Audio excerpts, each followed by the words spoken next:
Duarte, eu sou mestranda do PPE, sou a primeira aluna travesti a requerir o nome social aqui na UEM, orientando da Eliane Maia. Eu entrei esse ano e a minha linha de pesquisa é performatividade e as questões de gênero, a diferença entre a personagem drag queen e a identidade trans com o conceito de performance de gênero e performance artística. É interessante quando a gente vai citar o movimento LGBT, porque hoje em dia tem uma discussão maior do que seria LGBT e derivações dessa sigla, que tem gente que usa LGBT+, LGBT asterisco, LGBTQ, LGBTTQIAP, etc, etc. Existem infinitas variações, cada autor vai defender a sua. Mas a grande sacada é que o objetivo de se ter uma sigla desse tamanho, ou, resumidamente, que acople mais coisas do que GLS, por exemplo, é porque busca-se uma visibilidade para todos esses segmentos e essas formas de se identificar e de se relacionar com as outras pessoas. É interessante que exista? É importante que dê visibilidade. Entretanto, a gente sempre tem que pensar que a nível de conquista de direitos, é muito interessante que a comunidade seja unida. É muito mais difícil você individualizar e segmentar a certo ponto a conquistas sociais e a busca de direitos civis, etc. É importante que a sigla dê essa visibilidade, eu defendo muito isso, mas a gente também tem que entender que a comunidade é como um guarda-chuva. Cada elo está ali, mas todas elas estão juntas debaixo do mesmo guarda-chuva, que é uma luta por equidade, é uma luta por direitos, é uma luta por visibilidade e respeito acima de tudo, sempre que se fala sobre o movimento LGBT, eu gosto de ressaltar a Revolução de Stonewall, que dentro de todo aquele contexto histórico, enfim, foi uma coisa muito importante, que foi um marco em que muita gente caracteriza o início do movimento LGBT. E uma coisa errônea que se coloca muito é que é a luta gay, Isso não existe, Quem faz a luta não são os gays, necessariamente. Existem lésbicas, existem bissexuais, existem pansexuais, existem assexuais, existem travestis, transgêneros, transexuais, agêneros, etc, etc, etc.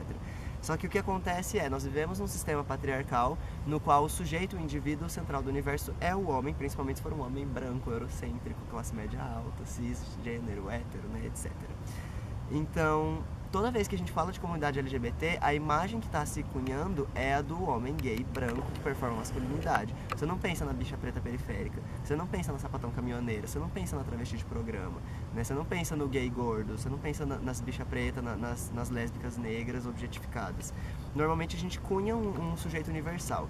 Então a primeira coisa a se pensar em movimentos sociais, na minha opinião, é que a gente tem que abrir mão de universalidade, de universalismos. Isso não leva ninguém a lugar nenhum, porque cada lugar tem as suas respectivas particularidades, e dentro do mesmo movimento nós temos vários cunhos diferentes de necessidades, nichos diferentes.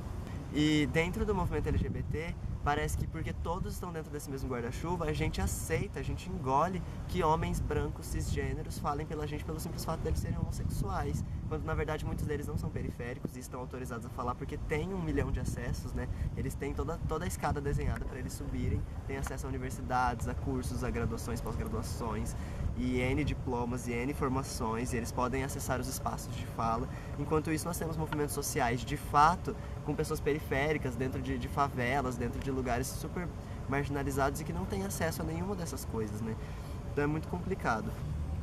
E a tentativa de se buscar essa igualdade, equidade, O termo melhor que a gente tem usado é equidade, porque assume-se que os mesmos direitos não necessariamente suprem todas as necessidades, Tem alguns grupos sociais têm mais necessidades do que outras, a gente chama de grupos vulneráveis, E alguns autores e autoras defendem assim.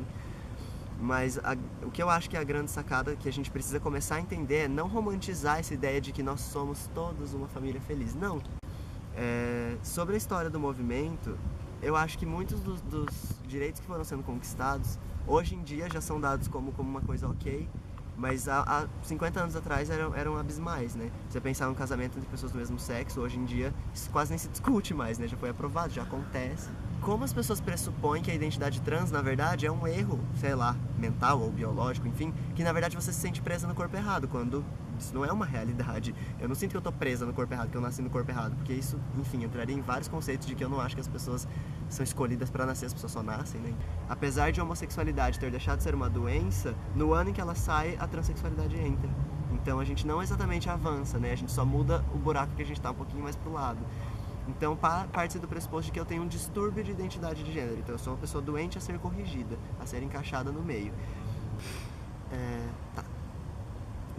Quando a gente vai resumir as reivindicações do movimento LGBT, claro que se você for observar cada pauta, cada movimento, cada época, cada boom que tem na movimentação e na militância, existem pautas muito específicas daquele contexto, daquela época e daquela região.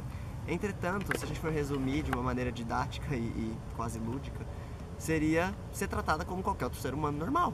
Não ser agredida na rua, não ser demitida por sua sexualidade ou sua identidade de gênero, poder casar com a pessoa que você quiser casar, poder se divorciar, isso também é importante. Eu comecei a montar no, tinha o quê? 3, 4 drags fazendo ao mesmo tempo, mais ou menos. Todas elas sofriam essas hostilizações, assim, o tempo todo a gente era hostilizada. Em bar LGBT, em balada LGBT. Na verdade a gente fala LGBT pra ser polida, né? Porque a realidade é que esses espaços são gays. São predominantemente gays, nós não vemos lésbicas, nós não vemos pessoas trans. E quando elas aparecem, elas são o tempo todo excluídas de uma maneira simbólica, né? Ninguém interage com essas pessoas, ninguém dá espaço para essas pessoas. É caro, elas não têm acesso, pessoas marginalizadas já não... Então não há nenhuma proibição, mas há um convite a não frequentar, né? O que mostra como a comunidade LGBT de fato é segregada o tempo todo. Falando sobre privilégios, então, a gente usa o termo privilégio, na minha opinião, pela falta de um termo melhor. Porque quando você coloca que privilégio é você ter acesso a um ensino público de qualidade, ou você poder transitar entre as ruas sem ter medo de morrer, sabe? Isso não é privilégio, isso pra mim é o básico.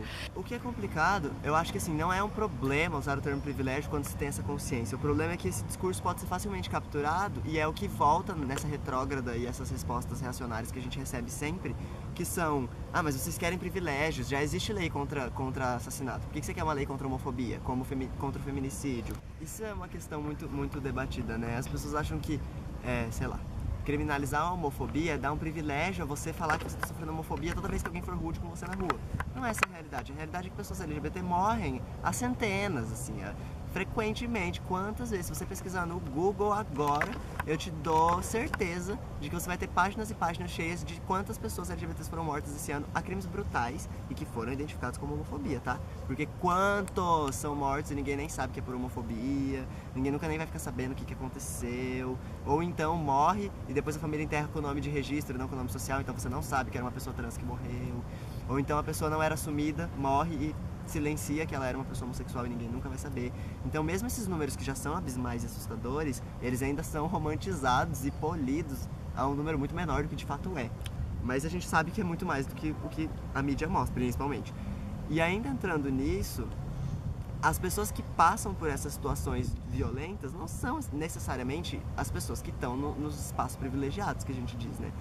Eu acho muito difícil conceber que a mesma pessoa LGBT sofrendo uma opressão no Upper East Side, entendeu? Vai sofrer mesmo que uma pessoa na favela, que corre risco de vida só de abrir a porta de casa, entendeu? Você tem ambientes higienizados que tem uma homofobia um pouco mais polida, né?